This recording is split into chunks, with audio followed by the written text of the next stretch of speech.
I'm going to show you how to remove the rear wheel from your small Duke, check the bearings and reinstall the wheel without any issues. So let's get into it. Just take out this back bolt on the chain guard. Moving to the other side of the bike, the next thing is to remove the ABS sensor. This isn't essential, but it does avoid damaging the sensor, so always recommended. And just put that somewhere safely out the way. The starting point for taking the rear wheel out is to get the rear wheel off the ground. The most common way is to use a rear stand like this. If you are going to use one of these, then bear in mind that these do tend to roll backwards and forwards, so you really need to secure the front wheel. Now I've got that in a stand, but you can do it just as effectively by actually putting on the front brake, tying it with a bungee, clamp, zip tie, whatever, so that the front wheel doesn't want to roll away with you whilst you're moving the rear wheel around. And I would also take the opportunity to clean the rear wheel properly before you start working on it, because it does tend to be very dirty. It gets a lot of chain oil and a lot of dirt from the road. So the cleaner your rear wheel is, the more pleasant an experience you'll have in taking it apart. In order to get the chain off, we need to move the wheel forward as far as it will go, which means we need to loosen off the adjusters,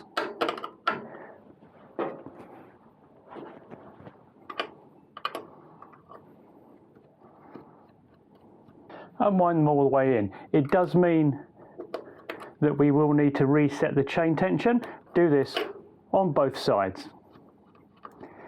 If this was dirty and gritty, then you need to clean this exposed thread off and grease it to avoid it happening again. This should move backwards and forwards easily. You always got to be careful with this, because this is alloy and this is steel, and the two will corrode together and seize. So it's very important that you keep this clean and this greased. With the chain adjusters out of the way, we can now loosen off this rear nut. And as you undo this, you may need to put a spanner on the top end of the bolt. Take the nut and the adjuster off. Now the adjuster can be put either way round depending on your chain adjustment, so make sure you remember which side is which before you put it back on. The axle should slide freely out. You will need to carry the weight of the wheel and just push it out with the heel of your hand.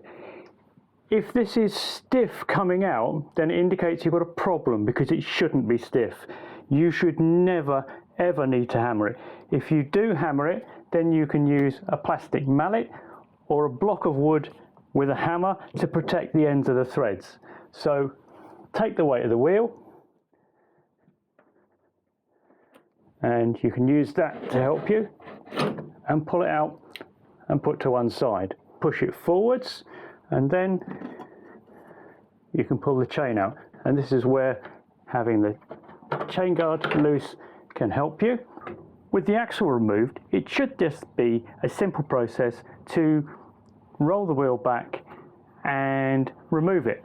But you will find that the brake caliper on the right side gets in the way, because the wheel rim will hit the caliper.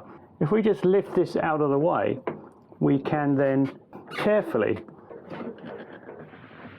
pivot the wheel around and out. And that's all there is to removing the rear wheel on the small Duke. With the wheel removed, now we can actually check to make sure that everything is okay. So the first thing we want to do is just pull this spacer out here, clean this off, check it for damage, and remembering its orientation, put it to one side somewhere clean.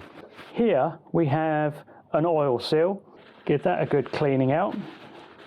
And inside here we have a bearing. And if you put your finger inside and just turn it around, you can check it's nice and smooth and it's fine. If this is not nice and smooth, if it's grindy, graunchy or anything else, then that bearing in the sprocket carrier will need to be removed.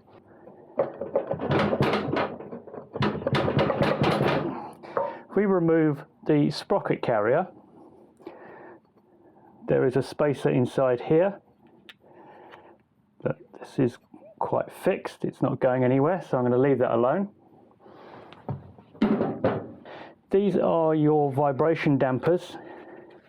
These are what take the shock when you change gear, but inside here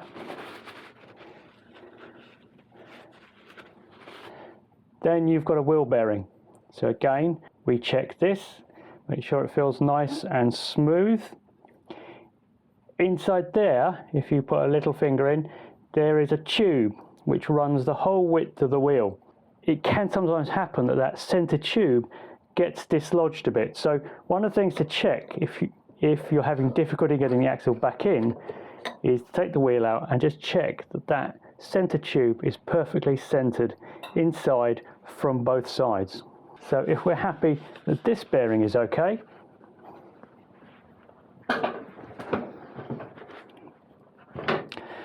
we can turn this over and we can take this spacer out and again give it a good cleaning. Don't clean it over the bearing, give it a good cleaning, check it for damage, scores, wear marks, anything like that.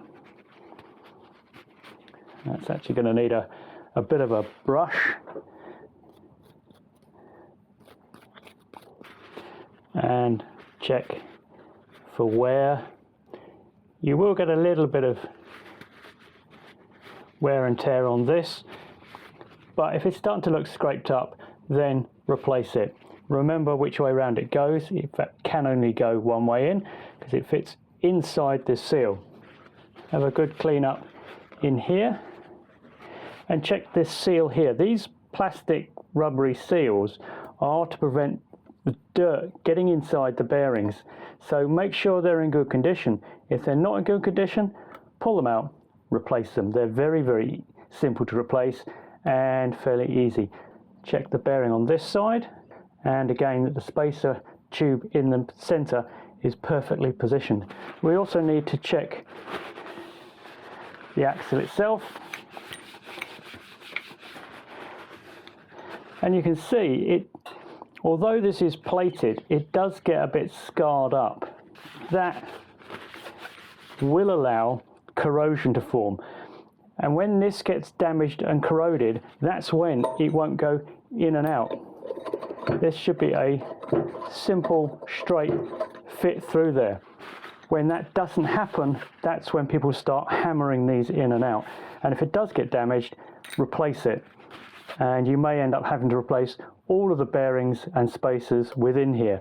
But it's all service items, they're all designed to be replaced when they needed to, and this is part of your standard servicing check, is to check the wheel bearings here and the same in the front wheel. But these are all looking good, so we can put it back in. Putting the wheel back together always involves a certain amount of juggling, but first let's just get some grease back onto this spacer. I want to make sure that the contact areas are all well greased. It's not because they rotate, because they don't, but what it does do is it prevents corrosion, and we want this lip here in this seal to be lubricated, so that, because this seal does spin, so we want to make sure that this seal, and that's why there's a little bit of gouging down on the inner edge here of this spacer, it's because even though this is plastic or rubber, whatever that seal still spins against that, and that creates wear, even plastic against steel or plating. So that goes in, and that should move freely. That will probably fall out while I'm moving the wheel around, so be wary of that. And also make sure that your brake disc is nice and clean And again, you can clean that before you ride the bike. So we do the same again here. We want to make sure there's plenty of lubrication on there.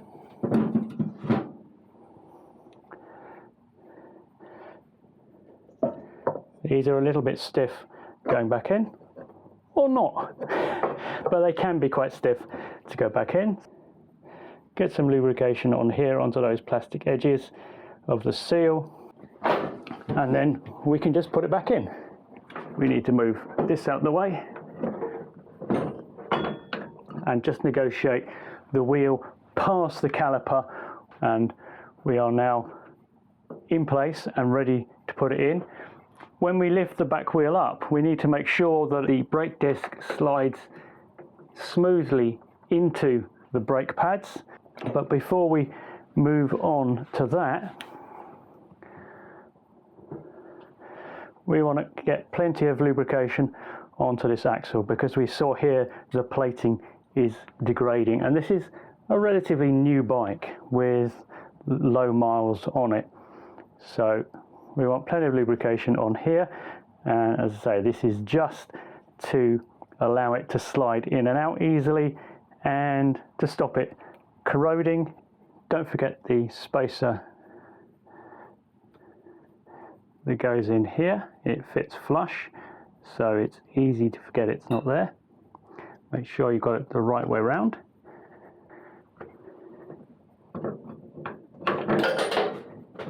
Get the wheel between the brake pads, just hold it up.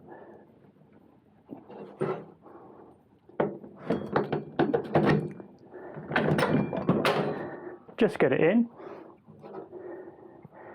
If the wheel spacer drops out the other side, then just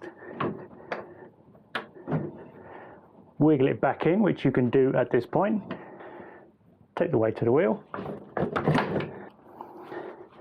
Just put the axle in far enough you can see it come flush with the spacer. Make sure you're lined up with your brake pads. Move the brake caliper back into place. There we go. And if everything's lined up, then it will go in with a simple hand pressure. Get this lined up. So at no point did I use a hammer or anything else to get that in. It's just a question of lifting the wheel in place. So chain is, just nudge it on, and there we go. And now we can pull it back, wind our adjusters back in, set our chain tension to where we want it to be.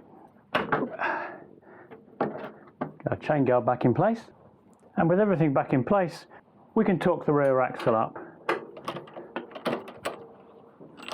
and not forgetting the actual final step of putting in this big screw.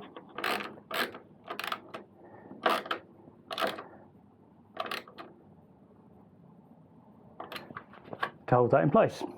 And that's all it takes to remove the rear wheel, inspect it, and reinstall it. As with any rear wheel, there's a certain amount of juggling to make sure you've got all the spacers in and they don't fall out as you're trying to push the axle through. And remember, keep the axle clean and greased, and all the spacers clean and greased, so that it will move in and out freely.